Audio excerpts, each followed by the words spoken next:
The apparel industry is one of the most important sectors in the global economy in terms of investment, revenue, trade, and job creation. The garment industry's importance is solely based on its contribution to industrial production and employment. After agriculture, the apparel sector contributes to the country's GDP and consequently plays a significant part in its expansion. The apparel industry covers all those companies that are largely engaged in producing various types of garments. The apparel industry consists of companies that design and sell clothing, footwear, and accessories. Product categories can include everything from the basics, such as undergarments, to luxury items, such as cashmere sweaters or alligator skin handbags. Traditionally, the apparel companies were wholesalers, selling to large companies and selling large quantities of goods to retailers, which were then marked up and sold for profit. However, it's become more difficult to draw a line between wholesalers and retailers, such as those large corporations, since most apparel companies now have both types of operations. India has emerged as one of the most attractive market destinations for apparel retailers over the years. In India, the apparel industry is the second largest retail category, having an yearly growth of about 12 to 15%, and it's expected to lead the organized retail sector in the upcoming years. Apparel is the second largest category in the Indian retail business.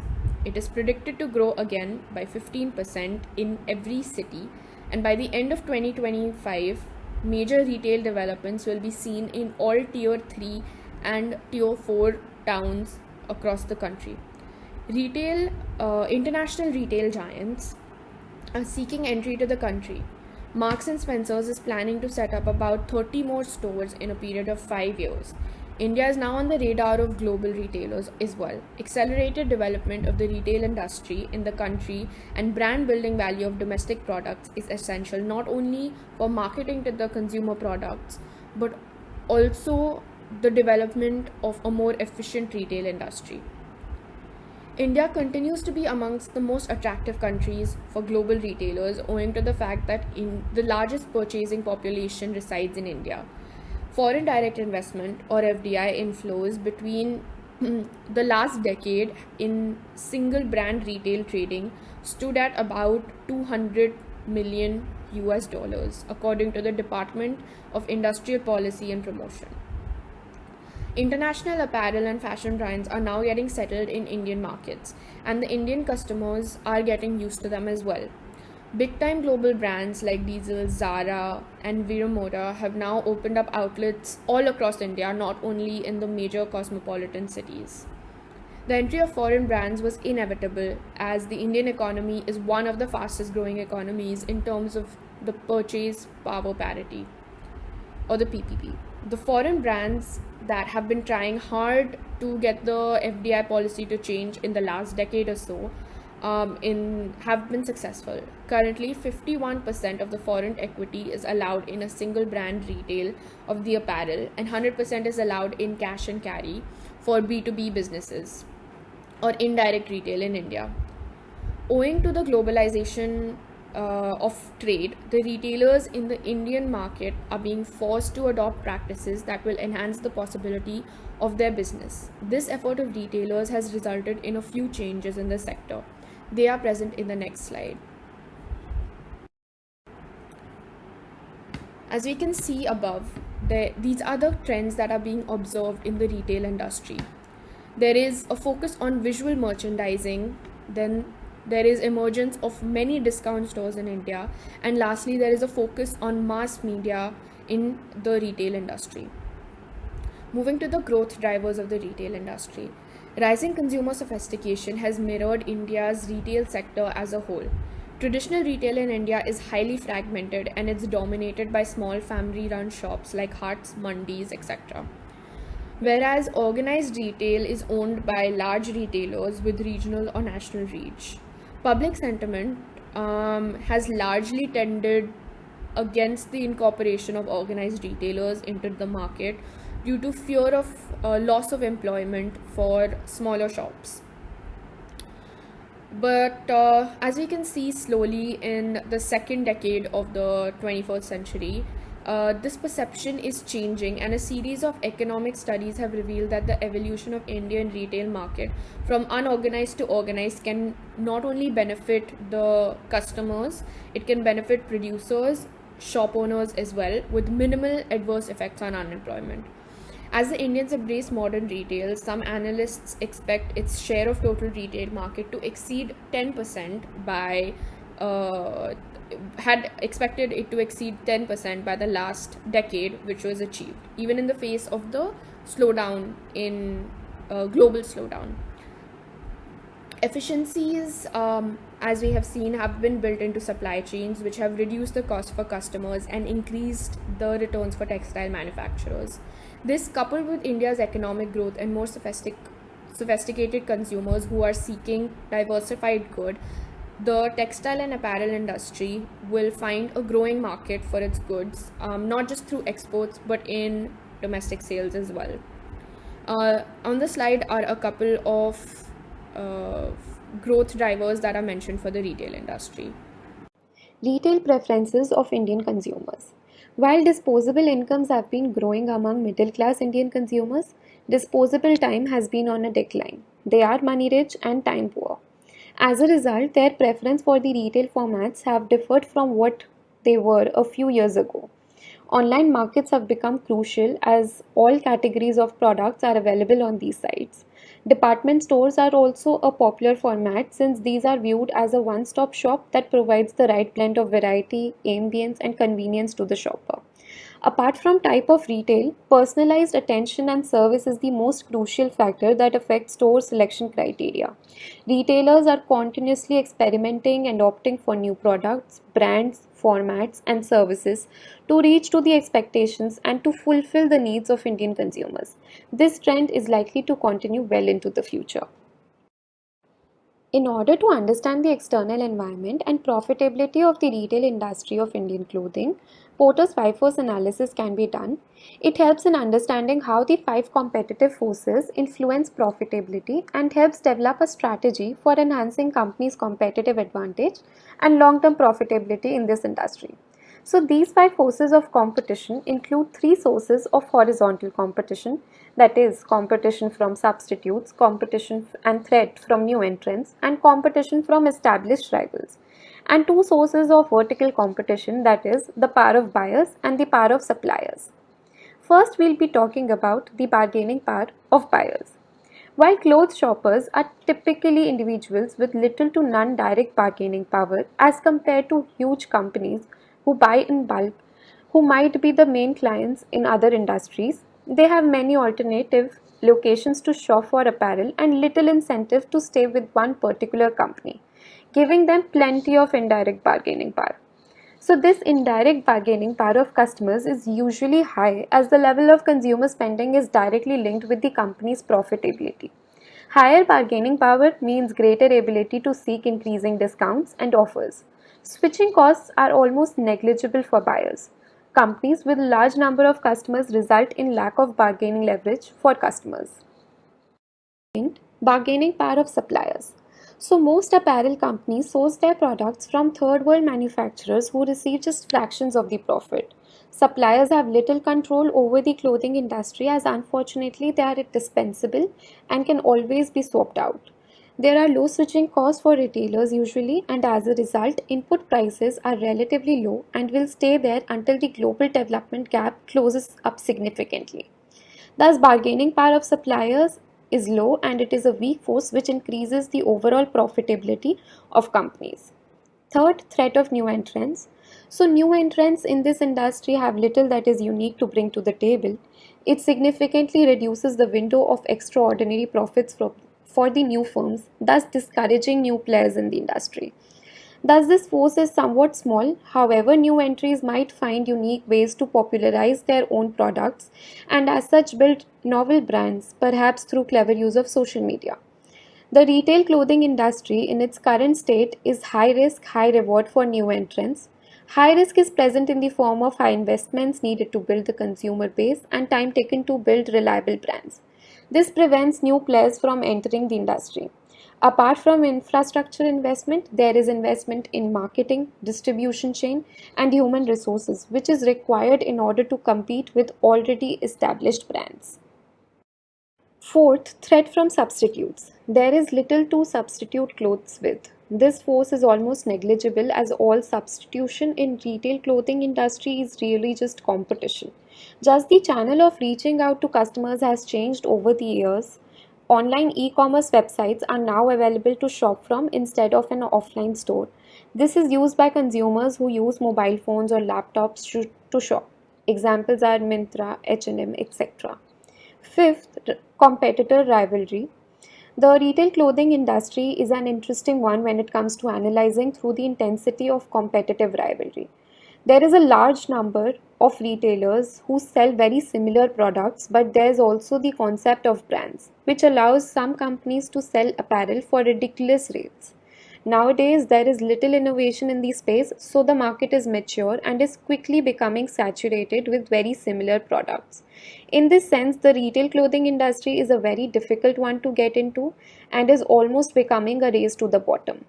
Also, the consumer taste and preferences keep on changing, and therefore, the retailers have to stay updated with new trends in the consumer market. Thus, the rivalry among the existing players in this industry is intense, which has also driven down prices and decreased the overall profitability of the industry. Thus, the competition does take a toll on the overall long term profitability of the companies.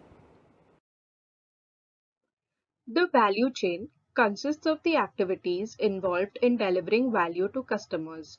Buyer-driven value chains are those in which large retailers, marketers, and branded manufacturers play the pivotal roles in setting up decentralized production networks in a variety of exporting countries, typically located in developing countries. This pattern of trade-led industrialization has become common in labor-intensive consumer goods such as garments, footwear, toys, handicrafts, and consumer electronics.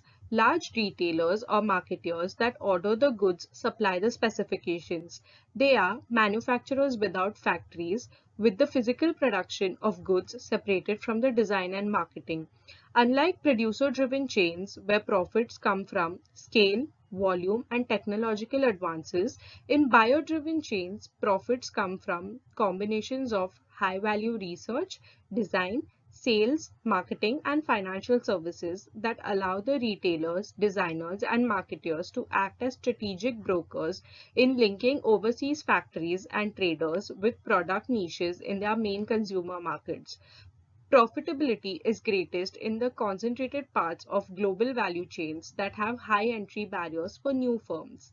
The apparel chain usually starts with large retailers with established brands and distribution channels in the importing countries coming up with designs of clothing they would like to sell in the upcoming season, and then outsourcing the manufacturing portion of the chain to developing countries to keep the cost of production low. Since the apparel manufacturers do not have the brand or distribution channel to access the end markets directly, they are very much dependent on the retailers, that is, the lead firms dominating the industry. For apparel, innovation lies more in product design and marketing than manufacturing know-how, making it relatively easier for lead firms to outsource production and reserve more power in the value chain. The production process starts with sourcing either natural fibers or synthetic fibers that are made into fabric through spinning, knitting, dyeing, and weaving for the final assembly stage. It is important to distinguish the textile industry that encompasses the production of such fibers and making them into fabric from the apparel industry that takes the products of the textile industry to make it into finished wearable products. After the production process is finished, either the brand name retailers themselves or intermediary overseas buying offices proceed to the distribution stage, bringing them back to the retailers who initially designed the clothing and outsourced the manufacturing. Those retailers then utilize their access to distribution channels, brand name, and marketing specialties for the marketing and sales of their product to the end customer. Now that we've covered the basics of the industry, we can start with the company analysis. The first company, Reliance Trends, is the largest fashion retail across India. It has a wide array of its own brands, both national and international, and its USP is that it offers fashion at a great price. Each trend store was specifically designed to provide a unique shopping experience for the entire family. Trends has a strong portfolio of its own brands over the years that cater to a wide range of customer likes and preferences. Along with this, they also have many outside brands. Now, coming to its SWOT analysis, it has a very good brand backing and also is very financially sound. Its locations are very closely chosen, and its potential market of 18 to 25 years is a great potential market as it is easy to influence. It also has medium to cheap priced goods in its target market, and their customers leave their store with a high satisfaction rating. Its weaknesses that it lacks a lot of external brands, and people only go shopping there when they pass it by or to go window shopping. It also has lacks a huge collection, so the designs seem a little repetitive. Its opportunities are because it has a huge brand name attached to it. It can expand and do much greater things, and it can also develop on its in-house brands and extend beyond what it already carries. Its threats are that its major competition in like lifestyle pantaloons, etc., are its major competition, and that is highly dependent on its physical stores. It does not have much online presence, and it has limited locations. Now, coming to the next side, Trent Limited is the retail head of the Tata Group based out of Mumbai, and it was established in 1998 and operates its west side as the clothing division. The stores are mostly located in malls and are often found near their competitors. Coming to its SWOT analysis, it is growing relatively fast in such a huge market, and it has again a huge brand name and loyal and strong customers. Its weaknesses are that it doesn't have much product range for middle class, and it lacks differential discounts, and it has poor inventory turns and stock availability. So its opportunities are that it has a very huge untapped market that it can expand into, and the rising disposable income of people makes it easier to buy in stores like this. Its threats are competition from local retailers, and also it does not have online presence as well. It is very dependent on its physical stores, which can be problematic. Now, coming to both their strategies, first Reliance, its product strategy includes that it carries a wide range of product categories and primarily sells its own brand. It places a premium on product quality, and only those items that demonstrate an excellent safety and quality standard are permitted for purchase. For place strategy, it depends a lot on the location and footfall of its stores, and for this reason its locations are chosen very carefully. Their pricing strategy includes merchandise that can target a middle upper class group while also be considering a low price, and its promotional strategies include various types such as media plan, a media which entails communication across many platforms, advertisements, promotion on their brand page, and also Trend Stylish, which is uh, having 2 or 3 volunteers that go and engage the crowd and announce a few people as Trend Stylish, and also giving them a voucher which they can redeem in the store. Its customer strategy includes targeting upper and higher middle class people, and one of their key customer satisfaction techniques is providing frontline employees with the ability to respond to customer situations quickly. Now coming to Trent West Side, its product strategy includes having 8 different product categories, with all majorly in-house brands. Its pricing strategy and decisions are all in line with the marketing plan and are tailored to the target market. Some of its strategies are value pricing, image pricing, promotional discounts, etc. Now, its place strategy is that it sells all its items through chain stores, with a majority of which are located in shopping malls. And the stores are almost always positioned near customer stores in order to divert customers away from doing business with them. And its promotional strategies include tempting customers with discounts that can reach up to 80% of the regular price. And the corporation undertakes a lot of in-house brand promotions and has space for some powerful foreign names. The company also operates the stores with certain concepts such as West Side Women in certain locations, etc. Moving on to discuss the future of the apparel industry. The textile industry is one of global importance, providing high levels of employment, foreign exchange, revenue, and products essential to human welfare. The world is producing and consuming more textiles than ever before, and the current very low reuse and recycling rates mean that more textiles are also being thrown away than ever before. This requires ever more land, water, and fossil fuels and leads to increasing pollution of the air, water, and soil. However, addressing the sustainability and circularity of such a globally diverse industry, a specific feature of which is marked power asymmetry between the suppliers and global buyers and the large number of small and medium-sized players operating on tight margins, presents a particular set of challenges. After its first use, the textile product may be used again, as happens with donated second-hand clothing, or it may be recycled to a different use. In the current predominantly linear textile value chains, very few textiles, almost lesser than 1%, are recycled back into clothing, with another 12% going into cascaded recycling, where they are used in products such as cleaning cloths, insulation material, or mattress stuffing. Ultimately, after one or more uses, the textile will end up in some sort of end-of-life treatment. This is currently most likely to be a sanitary landfill or an incinerator plant. Something needs to be done about this. The future of the apparel industry is sustainable fashion. As mentioned earlier, the future of the industry is sustainable fashion, sustainable clothing. The value chain in a sustainable industry is circular as compared to the currently existing linear value chain. In a circular value chain, after reuse, the textile would be used in another textile, that is, upcycled into a new garment or broken down to fiber level and spun into yarn. There is currently some limited recycling of cotton back to fiber, while new technologies such as chemical recycling offer the potential to recycle synthetic textiles back to the raw materials from which they were made. The activities associated with the value chain are often shown as a linear representation from raw material production to end of life treatment, albeit with the potential for reuse, repair, repurposing, and recycling of materials.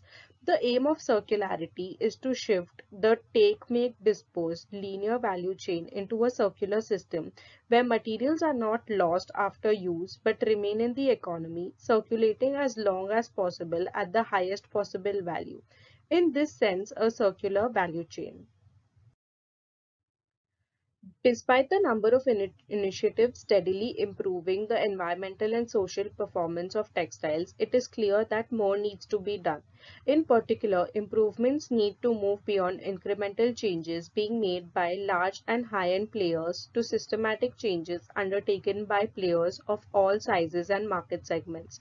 Such systematic changes need to challenge the predominant business model of fast fashion and to move from an industry producing large volumes of essentially disposable items to one producing valuable items that remain in use for a long period before being repurposed or recycled.